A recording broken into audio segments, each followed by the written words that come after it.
Gulliver's Travels by Jonathan Swift. Part IV. A Voyage to the Country of the Houyhnhnms. Chapter 11. The author's dangerous voyage. He arrives at New Holland hoping to settle there. Is wounded with an arrow by one of the natives. Is seized and carried by force into a Portuguese ship. The great civilities of the captain. The author arrives at England. I began this desperate voyage on February 15th, 1714-15, at 9 o'clock in the morning. The wind was very favourable. However, I made use at first only of my paddles, but, considering I should soon be weary, and that the wind might chop about, I ventured to set up my little sail, and thus, with the help of the tide, I went at the rate of a league and a half an hour, as near as I could guess. My master and his friends continued on the shore till I was almost out of sight, and I often heard the sorrel nag, who always loved me, crying out, "Honya ilya nea maja Yahoo!" Take care of thyself, gentle Yahoo. My design was, if possible, to discover some small island uninhabited, yet sufficient by my labour to furnish me with the necessaries of life, which I would have thought a greater happiness than to be first minister in the politest court of Europe. So horrible was the idea I conceived of returning to live in the society and under the government of Yahoos. For in such a solitude as I desired, I could at least enjoy my own thoughts, and reflect with delight on the virtues of those inimitable Houyhnhnms, without an opportunity of degenerating into the vices and corruptions of my own species. The reader may remember what I related, when my crew conspired against me and confined me to my cabin, how I continued there several weeks without knowing what course we took, and when I was put ashore in the long-boat, how the sailors told me with oaths, whether true or false, that they knew not in what part of the world we were. However, I did then believe us to be about 10 degrees southward of the Cape of Good Hope, or about 45 degrees southern latitude, as I gathered from some general words I overheard among them, being I suppose to the south-east in their intended voyage to Madagascar. And although this was little better than conjecture, yet I resolved to steer my course eastward, hoping to reach the south-west coast of New Holland, and perhaps some such island as I desired lying westward of it. The wind was full west, and by 6 in the evening I computed I had gone eastward at least 18 leagues, when I spied a very small island about half a league off, which I soon reached. It was nothing but a rock, with one creek naturally arched by the force of tempests. Here I put in my canoe, and climbing a part of the rock, I could plainly discover land to the east, extending from south to north. I lay all night in my canoe, and repeating my voyage early in the next morning, I arrived in 7 hours to the south-east point of New Holland. This confirmed me in the opinion I have long entertained, that the maps and charts place this country at least 3 degrees more to the east than it really is, which thought I communicated many years ago to my worthy friend Mr. Herman Moll, and gave him my reasons for it, although he has rather chosen to follow other authors. I saw no inhabitants in the place where I landed, and being unarmed, I was afraid of venturing far into the country. I found some shellfish on the shore, and ate them raw, not daring to kindle a fire for fear of being discovered by the natives. I continued 3 days feeding on oysters and limpets to save my own provisions, and I fortunately found a brook of excellent water, which gave me great relief. On the 4th day, venturing out early a little too far, I saw 20 or 30 natives upon a height not above 500 yards from me, They were stark naked, men, women, and children, round a fire, as I could discover by the smoke. One of them spied me, and gave notice to the rest. 5 of them advanced towards me, leaving the women and children at the fire. I made what haste I could to the shore, and getting into my canoe, shoved off. The savages, observing me retreat, ran after me, and before I could get far enough into the sea, discharged an arrow which wounded me deeply on the inside of my left knee. I shall carry the mark to my grave. I apprehended the arrow might be poisoned, and paddling out of reach of their darts, being a calm day, I made a shift to suck the wound and dress it as well as I could. I was at a loss what to do, for I durst not return to the same landing place, but stood to the north, and was forced to paddle, for the wind, though very gentle, was against me, blowing north-west. As I was looking about for a secure landing place, I saw a sail to the north-north-east, which, appearing every minute more visible, I was in some doubt whether I should wait for them or not. But at last my detestation of the Yahoo race prevailed, and turning my canoe, I sailed and paddled together to the south, and got into the same creek whence I set out in the morning, choosing rather to trust myself among these barbarians than live with the European Yahoos. I drew up my canoe as close as I could to the shore, and hid myself behind a stone by the little brook, which, as I have already said, was excellent water. The ship came within half a league of this creek, and sent a long boat with vessels to take in fresh water, for the place, it seems, was very well known. But I did not observe it till the boat was almost on shore, and it was too late to seek another hiding place. The seamen at their landing observed my canoe, and rummaging it all over, easily conjectured that the owner could not be far off. 4 of them, well armed, searched every cranny and lurking hole, till at last they found me flat on my face behind the stone.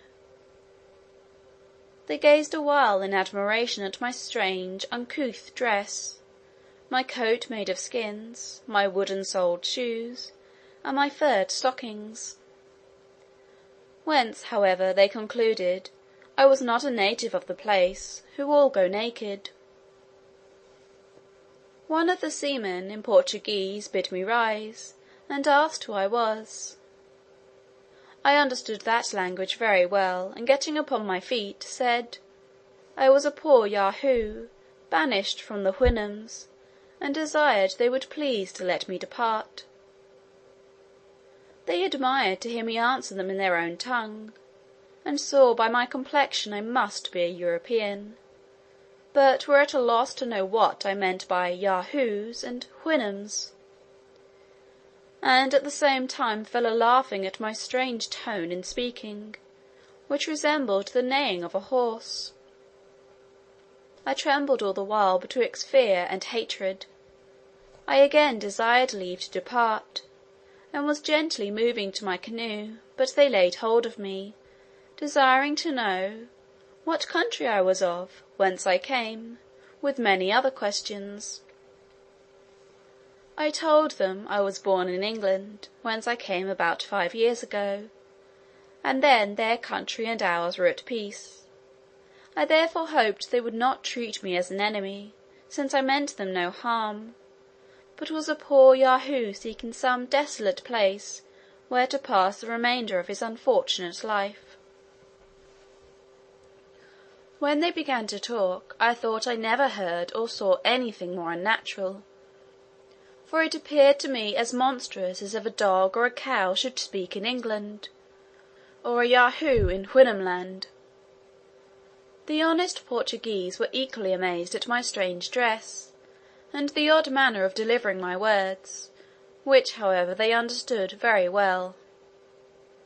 They spoke to me with great humanity, and said, they were sure the captain would carry me gratis to Lisbon, whence I might return to my own country; that two of the seamen would go back to the ship, inform the captain of what they had seen, and receive his orders. In the meantime, unless I would give my solemn oath not to fly, they would secure me by force. I thought it best to comply with their proposal. They were very curious to know my story, but I gave them very little satisfaction, and they all conjectured that my misfortunes had impaired my reason. In 2 hours the boat, which was laden with vessels of water, returned, with the captain's command to fetch me on board. I fell on my knees to preserve my liberty, but all was in vain, and the men, having tied me with cords, heaved me into the boat, whence I was taken into the ship, and thence into the captain's cabin.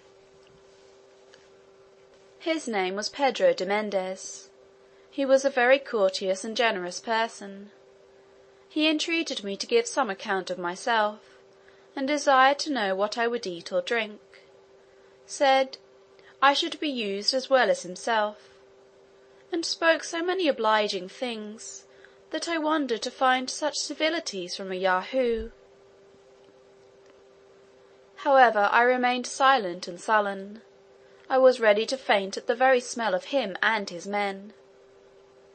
At last I desired something to eat out of my own canoe, but he ordered me a chicken and some excellent wine, and then directed I should be put to bed in a very clean cabin.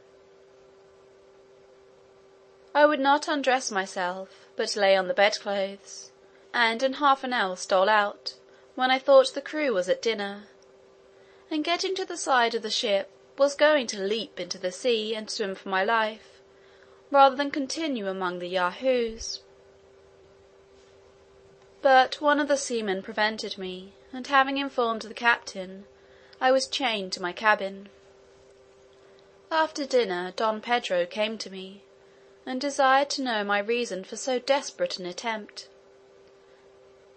assured me, he only meant to do me all the service he was able, and spoke so very movingly, that at last I descended to treat him like an animal which had some little portion of reason. I gave him a very short relation of my voyage, of the conspiracy against me by my own men, of the country where they set me on shore, and my 5 years of residence there;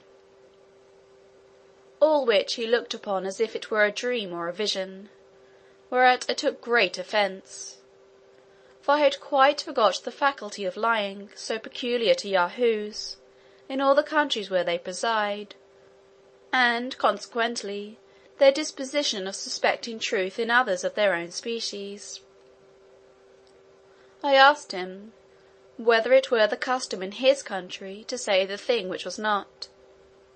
I assured him, I had almost forgot what he meant by falsehood, and if I had lived 1,000 years in Houyhnhnm land, I should never have heard a lie from the meanest servant; that I was altogether indifferent whether he believed me or not; but, however, in return for his favours, I would give so much allowance to the corruption of his nature, as to answer any objection he would please to make, and then he might easily discover the truth.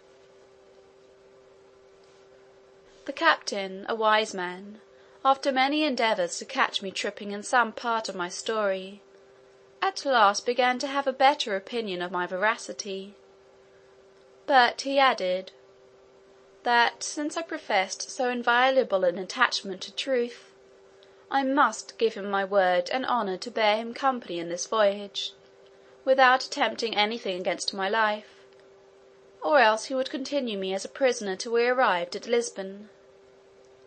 I gave him the promise he required, but at the same time protested, that I would suffer the greatest hardships, rather than return to live among the Yahoos. Our voyage passed without any considerable accident. In gratitude to the captain, I sometimes sat with him in his earnest request, and strove to conceal my antipathy against humankind, although it often broke out, which he suffered to pass without observation. but the greatest part of the day I confined myself to my cabin, to avoid seeing any of the crew. The captain had often entreated me to strip myself of my savage dress, and offered to lend me the best suit of clothes he had. This I would not be prevailed on to accept, abhorring to cover myself with anything that had been on the back of a Yahoo. I only desired he would lend me 2 clean shirts, which, having been washed since he wore them, I believed would not so much defile me. These I changed every 2nd day, and washed them myself. We arrived at Lisbon, November 5th, 1715. At our landing the captain forced me to cover myself with his cloak, to prevent the rabble from crowding about me. I was conveyed to his own house, and at my earnest request he led me up to the highest room backwards. I conjured him to conceal from all persons what I had told him of the Houyhnhnms, because the least hint of such a story would not only draw numbers of people to see me, but probably put me in danger of being imprisoned or burnt by the Inquisition.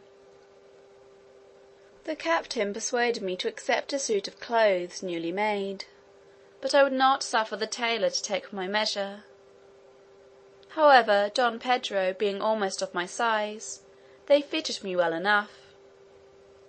He accoutred me with other necessaries, all new, which I aired for 24 hours before I would use them. The captain had no wife, nor above 3 servants, none of which were suffered to attend at meals, and his whole deportment was so obliging, added to a very good humour and understanding, that I really began to tolerate his company. He gained so far upon me, that I ventured to look out of the back window. By degrees I was brought into another room, whence I peeped into the street, but drew my head back in a fright.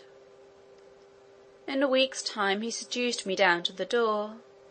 I found my terror gradually lessened, but my hatred and contempt seemed to increase. I was at last bold enough to walk the street in his company, but kept my nose well stopped with rue or sometimes with tobacco. In 10 days, Don Pedro, to whom I had given some account of my domestic affairs, put it upon me, as a matter of honour and conscience, that I ought to return to my native country, and live at home with my wife and children. He told me, there was an English ship in the port just ready to sail, and he would furnish me with all things necessary. It would be tedious to repeat his arguments and my contradictions. He said, it was altogether impossible to find such a solitary island as I desired to live in, but I might command in my own house, and pass my time in a manner as recluse as I pleased. I complied at last, finding I could not do better. I left Lisbon the 24th day of November, in an English merchantman, but who was the master I never inquired. Don Pedro accompanied me to the ship, and lent me £20. He took kind leave of me, and embraced me at a parting, which I bore as well as I could. During this last voyage I had no commerce with the master or any of his men, but, pretending I was sick, kept close in my cabin. On the 5th of December, 1715, we cast anchor in the Downs, about 9 in the morning, and at 3 in the afternoon I got safe to my house at Rotherheath. My wife and family received me with great surprise and joy, because they concluded me certainly dead; but I must freely confess, the sight of them filled me only with hatred, disgust, and contempt, and the more by reflecting on the near alliance I had to them. For although since my unfortunate exile from the Houyhnhnm country, I had compelled myself to tolerate the sight of Yahoos, and to converse with Don Pedro de Mendez, yet my memory and imagination were perpetually filled with the virtues and ideas of those exalted Houyhnhnms. And when I began to consider that, by copulating with one of the Yahoo species, I had become a parent of more, it struck me with the utmost shame, confusion, and horror. As soon as I entered the house, my wife took me in her arms and kissed me, at which, having not been used to the touch of that odious animal for so many years, I fell into a swoon for almost an hour. At the time I am writing, it is 5 years since my last return to England. During the first year I could not endure my wife or children in my presence. The very smell of them was intolerable. Much less could I suffer them to eat in the same room. To this hour they dare not presume to touch my bread or drink out of the same cup. Neither was I ever able to let one of them take me by the hand. The first money I laid out was to buy 2 young stone horses, which I keep in a good stable, and next to them the groom is my greatest favourite, for I feel my spirits revived by the smell he contracts in the stables.